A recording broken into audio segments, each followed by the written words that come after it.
नमस्कार दोस्तों। Current affair के इस सीरीज़ में हम आने वाले एग्ज़ामों के लिए करंट अफेयर देखेंगे। सारे के सारे करंट अफेयर बहुत ही महत्वपूर्ण होने वाले हैं। तो आइए शुरू करते हैं। देखते हैं पहला क्वेश्चन है, जनवरी 2026 में भारत की पहली हाइड्रोजन ट्रेन का ट्रायल किस राज्य में शुरू करने की घोषणा की गई है। तो किस राज्य में शुरू करने की घोषणा की गई है, कौन सी हाइड्रोजन ट्रेन का, कहाँ पर, हरियाणा में। याद रखिएगा, कहाँ पर, हरियाणा में। ठीक है, यह ट्रेन जींद सोनीपत मार्ग पर चलेगी। कहाँ से कहाँ तक चलेगी, जींद से सोनीपत तक यह चलेगी। और कुछ एक्स्ट्रा जानकारी है, इसको देख लेते हैं हम। जैसे हरियाणा राज्य की राजधानी कहाँ है, चंडीगढ़। याद रखिएगा, हरियाणा की राजधानी कहाँ है, चंडीगढ़। मुख्यमंत्री कौन है, नयाब सिंह सैनी। हरियाणा के मुख्यमंत्री कौन है, नयाब सिंह सैनी। राज्यपाल बंडारू दत्तात्रेय जो है राज्यपाल है किसके, हरियाणा के। आगे बढ़ते हैं। हाल ही में नगौरी अश्वगंधा, याद रखिएगा क्या, नगौरी अश्वगंधा को जीआई टैग मिला। ठीक है, यह किस राज्य से संबंधित है। तो नगौरी अश्वगंधा को जीआई टैग मिला और यह किससे संबंधित है, यह राजस्थान से संबंधित है। कहाँ का, राजस्थान का।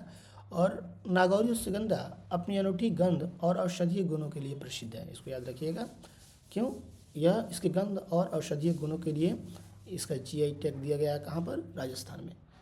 और राजस्थान की राजधानी कहाँ है, जयपुर में है। मुख्यमंत्री कौन है, मुख्यमंत्री है भजनलाल शर्मा।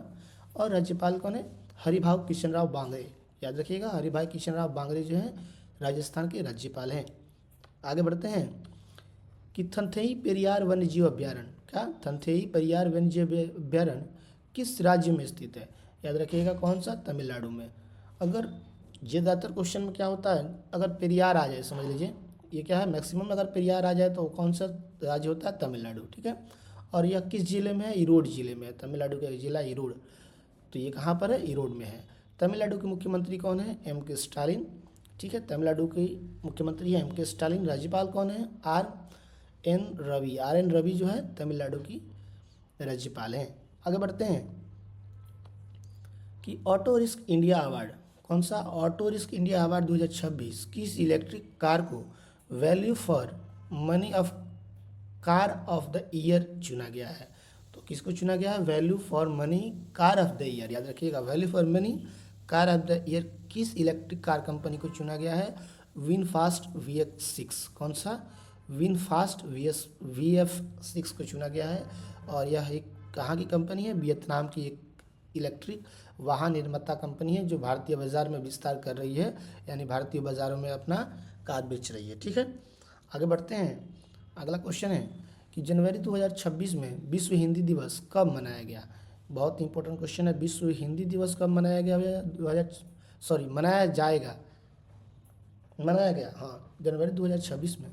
जनवरी 2026 में विश्व हिंदी दिवस कब मनाया गया, तो कब मनाया गया, 10 जनवरी को मनाया गया। ठीक है, विश्व हिंदी दिवस। और राष्ट्रीय हिंदी दिवस कब मनाया जाता है, यहाँ पर देख लीजिए, 14 सितंबर को राष्ट्रीय हिंदी दिवस मनाया जाता है। इसका उद्देश्य विश्व भर में हिंदी भाषा का प्रचार प्रसार करना है। ठीक है, तो विश्व हिंदी दिवस 10 जनवरी और राष्ट्रीय हिंदी दिवस 14 सितंबर। आगे बढ़ते हैं।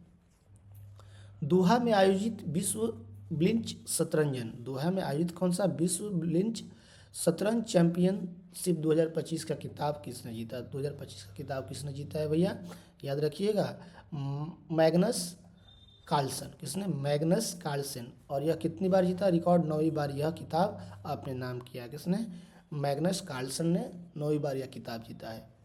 आगे बढ़ते हैं। अगला क्वेश्चन है, गुजरात का कौन सा शहर भारत का पहला, याद यहाँ पर देखिए बहुत महत्वपूर्ण क्वेश्चन है कि गुजरात का कौन सा शहर भारत का पहला स्लम मुक्त शहर बनने के करीब है।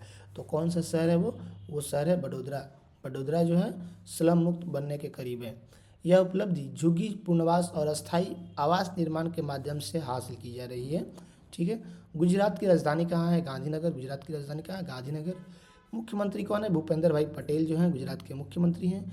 और राज्यपाल है आचार्य देवव्रत जी हैं, जो गुजरात के राज्यपाल है आचार्य देवव्रत।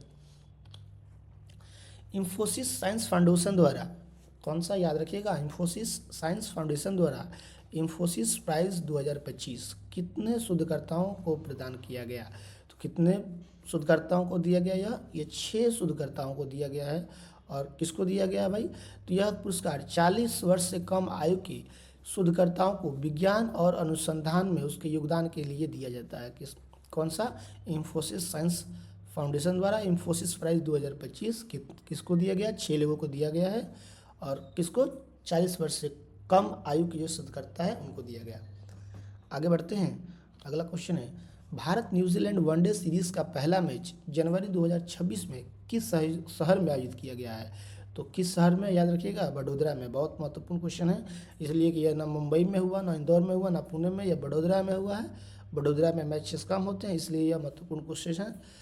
यह मैच वडोदरा गुजरात में खेला गया। ठीक है, अगला देखते हैं कि राष्ट्रीय मुक्केबाजी चैंपियनशिप 2026 में किस महिला खिलाड़ी ने स्वर्ण पदक जीता है? बहुत महत्वपूर्ण क्वेश्चन है भैया, बहुत महत्वपूर्ण क्वेश्चन इसलिए है कि इसमें किसने स्वर्ण पदक जीता है। राष्ट्रीय मुक्केबाजी चैंपियनशिप 2026 में किस खिलाड़ी ने स्वर्ण पदक जीता है? तो लॉलिना बोरगोहेन, इन्होंने स्वर्ण पदक जीता। ठीक है, लॉलिना बोरगोहेन जो है कहाँ की रहने वाली है? असम की रहने वाली है, और इन्होंने स्वर्ण पदक जीता। ठीक है, आगे बढ़ते हैं। 1 जनवरी 2026 को किस देश ने भारतीय निर्यात की 100% वस्तुओं पर शून्य शुल्क लगाया? 1 जनवरी 2026 को भारतीय निर्यात की 100% वस्तुओं पर शून्य शुल्क लगाया है। तो कौन सा देश है? ऑस्ट्रेलिया। इंपॉर्टेंट क्वेश्चन है, इसको याद रखिएगा। तो ऑस्ट्रेलिया ने भारतीय निर्यात की वस्तुओं पर शून्य शुल्क लगाया है। कौन सा देश है? ऑस्ट्रेलिया। ठीक है, और यह कदम भारत ऑस्ट्रेलिया आर्थिक सहयोग और व्यापार समझौते के तहत उठाया गया है। ठीक है, आगे बढ़ते हैं कि भारतीय हॉकी टीम ने जूनियर पुरुष हॉकी विश्व कप, बहुत महत्वपूर्ण क्वेश्चन है, जूनियर पुरुष हॉकी विश्व कप 2025 में कौन सा पदक जीता? तो ये कौन सा पदक जीता भैया? कांस्य पदक जीता। जबकि अगर स्वर्ण पदक का बात किया जाए तो जर्मनी जीता किसको हराकर? स्पेन को हराकर। और भारत ने किसको हराया? अर्जेंटीना को हराकर कांस्य पदक जीता। ठीक है, तो जर्मनी को गोल्ड मेडल मिला, भारत को कांस्य पदक मिला, और स्पेन को क्या? सिल्वर मेडल मिला। ठीक है, तो आगे बढ़ते हैं। अगला क्वेश्चन है कि हाल ही में दीपक सोनी को किस मंत्रालय, याद रखिएगा कौन सा? दीपक सोनी को किस मंत्रालय के निर्देशक के रूप में नियुक्त किया गया? तो कौन सा? स्वास्थ्य और परिवार कल्याण मंत्रालय का निदेशक नियुक्त किया गया। किसको? दीपक सोनी को। ठीक है, और आगे बढ़ते हैं कि अलो प्रभात, ठीक है, अलो प्रभात डांस ऑफ द डॉन, बहुत महत्वपूर्ण क्वेश्चन है। अलो प्रभात डांस ऑफ द डॉन उत्सव का आयोजन 2026 के पहले सूर्योदय के स्वागत के लिए कहाँ पर किया गया? तो कहाँ पर किया गया? यह अरुणाचल प्रदेश में किया गया। कौन सा? डांस ऑफ द डॉन, याद रखिएगा, आलोक प्रभात। अरुणाचल प्रदेश को उगते सूर्य की भूमि भी कहा जाता है, इसको भी याद रखिएगा। उगते सूर्य की भूमि कौन सी है? अरुणाचल प्रदेश। और अरुणाचल प्रदेश की राजधानी कहाँ है? ईटानगर है। मुख्यमंत्री है कौन? प्रेमा खांडू। और राज्यपाल है general K.T.. Patnaik. General K.T.. Patnaik जो हैं राज्यपाल हैं अरुणाचल प्रदेश के। आगे बढ़ते हैं कि हेलियान ने भारतीय उपमहाद्वीप के लिए अपना नया अध्यक्ष किससे नियुक्त किया गया है?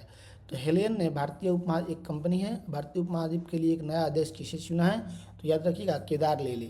केदार लेले को हेलन ने एक अपना राष्ट्रीय नया अध्यक्ष नियुक्त किया गया है। हेलन ने भारतीय उपमहाद्वीप के लिए केदार लेले को अपना अध्यक्ष नियुक्त किया है। हेलन एक प्रसिद्ध उपभोक्ता स्वास्थ्य कंपनी है। क्या है? स्वास्थ्य कंपनी है। ठीक है, हेलन।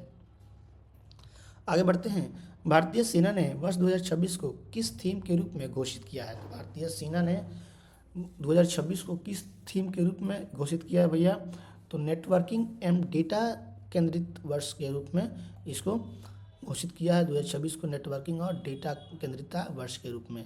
इसका उद्देश्य सेना को भविष्य के लिए तकनीकी रूप से सक्षम बनाना है। ठीक है, आगे बढ़ते हैं कि वाणिज्यिक बैंकों का सकल एनपीए अनुपात 2025 तक घटकर कितना रह गया है? तो कितना रह गया है? तो 4.2% रह गया। कितना? 4.2%। यह पिछले कई दशकों में सबसे निचला स्तर है, याद रखिएगा। कितना? एनपीए अनुपात कितना? 4.2%। आगे बढ़ते हैं, फरवरी 2026 में भारत चौथे इंडिया एआई इम्पैक्ट समिट की मेज़बानी कहाँ करेगा? तो भारत चौथे इंडिया एआई इम्पैक्ट समिट की मेज़बानी कहाँ करेगा? नई दिल्ली में। कहाँ पे? नई दिल्ली में। यह सम्मेलन जिम्मेदार आर्टिफिशियल इंटेलिजेंस पर केंद्रित होगा। आपसे पूछा जा सकता है किस पर केंद्रित होगा? तो जिम्मेदार आर्टिफिशियल इंटेलिजेंस के रूप में केंद्रित होगा। 4 जनवरी 2026 को कौन सा महत्वपूर्ण दिवस मनाया गया? तो 4 जनवरी 2026 को विश्व ब्रेल दिवस मनाया जाता है। याद रखिएगा कौन सा, विश्व ब्रेल दिवस, और यह लुई ब्रेल की जयंती के उपलक्ष्य में मनाया जाता है। बहुत महत्वपूर्ण क्वेश्चन है, ठीक है। भारत सरकार ने वित्त वर्ष की चौथी तिमाही, ठीक है, ट्रेजरी बिल के माध्यम से कितनी राशि उधार लेने की योजना बनाई है? तो कितनी राशि उधार लेने वाली है सरकार? 3.8 लाख करोड़। कितना? 3.8 लाख करोड़। और ट्रेजरी बिल क्या होता है? यह ट्रेजरी बिल अल्पकालिक सरकारी उधारी का साधन है। आज के लिए इतना ही, धन्यवाद। मिलेंगे फिर आपसे किसी दूसरे करंट अफेयर सीरीज़ में, तब तक के लिए धन्यवाद, थैंक यू।